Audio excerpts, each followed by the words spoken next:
Polda Metro Jaya mengungkap identitas 4 dari 6 orang pengikut Imam Besar Front Pembela Islam atau FPI, Muhammad Rizik Syihab MRS yang diketahui tewas karena menyerang polisi Senin 7 Desember 2020 dini hari.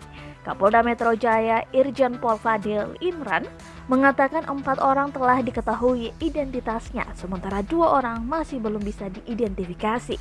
4 anggota Laskar Khusus yang telah diidentifikasi yakni M. Reza, 20 tahun, Lutfil Hakim, 24 tahun, Ahmad Sofyan, 26 tahun, dan M. Suci Hadafi, 21 tahun. Sedangkan 2 lainnya belum teridentifikasi, ujar Fadil di Polda Metro Jaya, Jakarta, Senin 7 Desember 2020. Selain 6 orang tersebut, Fadil mengatakan ada 4 orang lainnya yang melarikan diri, sehingga total ada 10 orang pengikut MRS yang menyerang polisi.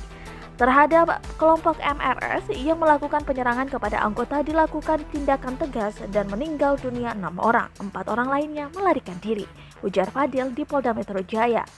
Fadil menjelaskan 10 pengikut MRS ini melakukan penyerangan kepada polisi dengan senjata api dan senjata tajam.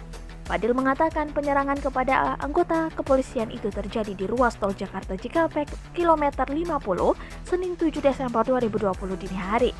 Dia menjelaskan bahwa polisi yang diserang tengah melakukan penyelidikan terkait adanya informasi pengerahan massa akibat adanya agenda pemeriksaan kepada Muhammad Rizik Syihab yang dijadwalkan berlangsung hari ini Senin 7 Desember 2020 pukul